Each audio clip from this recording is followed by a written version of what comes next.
Don't feed the devil with what he needs to create and make a bridge for him to cross over into your other generation because of doing the wrong things. Let me tell you, the only way to close the evil powers and the generational evils of your forefather to where the other generation is, and not for them to come on this other end, is by forgiving your father. Is by living right, is making your heart with God, is accepting that yes, you are wounded, but you want to father differently. Then you look up to the God the Father, and he will help you on how to do the same. Then what else are we saying? If you're going to be, because you see, the fathers are carrying the vision of the children. They are carrying the destiny of the children. And you know what? You don't want to do it the wrong way. Remember, I told you last Saturday about Eli.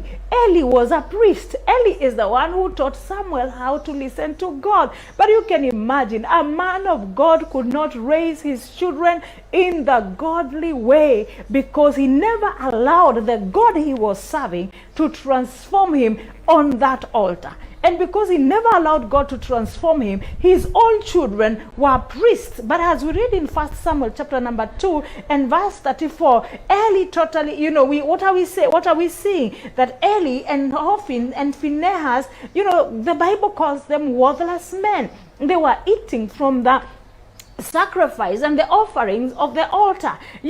When you read again 1 Samuel 2:22, the sons of a pastor, they were sleeping with women at the gate. Look at this. It is not all about religiosity.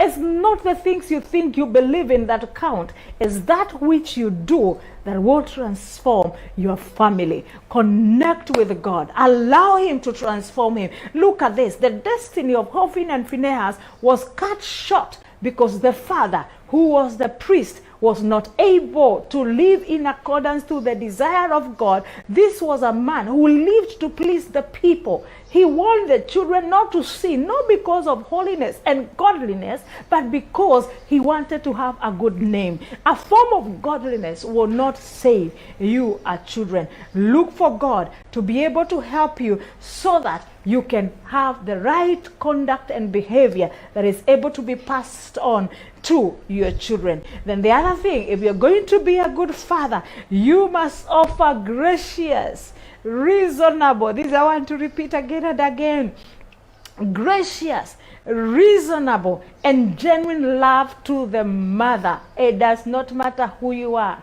what titles you have. Children are connected to their father, and they are connected to their mother. Because of sharing the same blood, you can never be a hero to your children. You can only be kind to the mother. If you want your children to grow in an environment whereby they enjoy the peace, treat the mother well, love the mother, your children will know when you are genuine with their mother and when you are not genuine with their mother. You know why? When you don't love their mother, children start taking sides because they feel or start thinking they are the ones who are supposed to be protecting their mother from yourself. So you can imagine, you're paying the bills, you're paying the rent, you're paying the school fees, but this woman is staying with the children at home, and because you think that is a major role, of course, yes, it is, but you can never assume the connection of the children with the mother at an early age. And that's why we say there's a father, you need to be affectionate to your children so that you don't complain with a particular time ya kwamba watoto wamekufanya ATM. Kama wewe ulikaa, wewe kazi yako ni kulipa shule, wewe kazi yako ni kulipa bills, na unaingia unasema, je, mnajua mimi ndio nalipanga bills? All those kind of things ni sawa, lakini that bond ya watoto emotionally, either with the father or the mother, will affect one of you in time to come. Love their mother. Treat her nicely. Be reasonable. Do not rebuke the mother publicly when the children are listening. Do not, reprimand the mother in the presence of the children.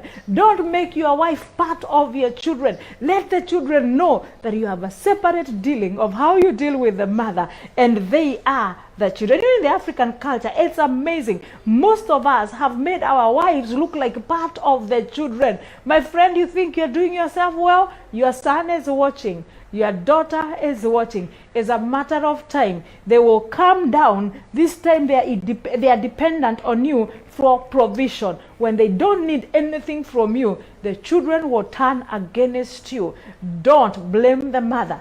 Don't say the mother has set up the children against you. Children are watching. They have normal senses to make their own judgments. Be kind. Love their mother like the word of God desires us to do. Then, as we talk about loving the mother, and why? Parenting is communion. 1 Corinthians 11:8 says, for a man was not made from the woman, but the woman from the man. Neither was the man created for the woman, but the woman for the man. That is why a wife ought to have authority, have a symbol of authority on her head because of the angels. Make sure we are interconnected and we are in this thing together. The other thing, if you want to be a good father, offer godly cover. Offer the godly cover.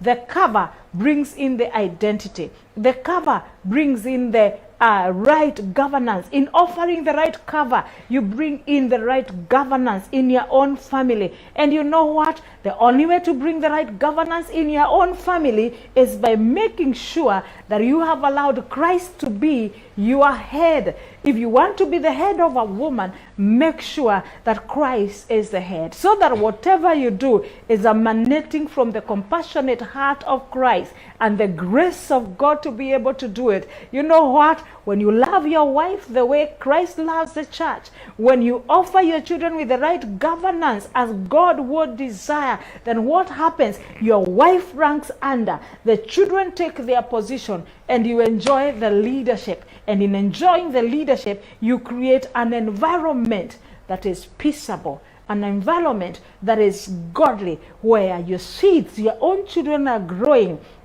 awaiting that time that you are going to plant them into the ever-changing world where nobody cares where you are parented. You either shape in or shape out. Allow Christ to be your head. 1 Corinthians 11 and chapter 1. Allow Christ to be your head so that you can govern your children in the right way. I finish with this. As I bring this to a close, this is where I am finishing. Then fathers, we are not supposed to provoke our children lest they become discouraged. We are not supposed to provoke our children lest they become discouraged. This is Colossians chapter number 3 and verse number 21. And you know what? How do we make sure that we do not provoke our children? Have the right structural framework of governing your family. Have the right structural framework of how to discipline the children. Let it not be impromptu. Yani watoto wakiona umeingia wanatoroka kwa sababu hawajui ni wakati gani utatoa mshipi, ni wakati gani utashika mwiko. Let it be structural. Let them know when you take this as punishment and it is at this particular time, then again, don't punish your children publicly. It does not matter how old they are. Have a designated chamber where you meet with your children, talk with them details, let them know why you are punishing them. And expert in punishing the children, enforce them by making sure you reward the good behavior. You're going to extinct the wrong behavior. We have been grown in a negated side where punishment is more talked about than rewarding. If you don't want to provoke your children into anger, let there be more rewards than punishment. God is gracious, merciful, and loving and kind in our lives. As fathers, we need to be loving, we need to be kind, lest we cause our children to be provoked in anger. Then again, speak the same language with your wife. Establish the structures of operation in the family together so that you don't have two governments under one government. And you know the challenging is, we mzee unatoka saa 2 unarudi saa 2 ya usiku. Kwa hivyo kama utaweza ka serikali yako inawekwa kuanzia saa 2 maybe mpaka saa 4 kabla watoto walale, na unaamka unaenda mapema. Alafu na waachia mama. Hakikisha ya kwamba mumeongeleshana, mumesikilizana, muna serikali moja. Wakati umetoka, unamwacha mke wako kama vice ama deputy akiweza kuinstill yale ambayo mumekubaliana. Kwa sababu gani? Watoto wakisikia mkiongea lugha moja,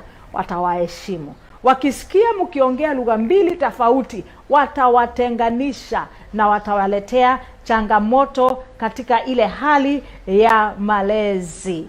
Haya, napomalizia, if you are single, if you are a widow, establish the rules of the governance of that home. Trust God to help. You are not alone. We are parenting together with God. For whatever reason you became single. Hii ulimwengu ina vituko mingi, lakini usikubali kufa moyo. Do what you need to do and make sure that you have a proper cover. Submit yourself to a church where you honor the pastor and the wife of the pastor, and make sure that they have a good kind of a modeling family that you would desire. If you get that kind of a couple, usisumbuane, settle down there. Allow them to be able to give you the cover. Settle down, love God, serve God, see the father and the mother in the house, so that it can help you balance the family. For us who are married, look for a church where the pastor as the father and the wife as the mother of that congregation are able to emulate the modeling behavior or the things you are looking for. May the Lord richly bless you. Always a blessing to come to you with the word of God. And as we do the matters to do with, as we talk about matters parenting, I am praying for your children.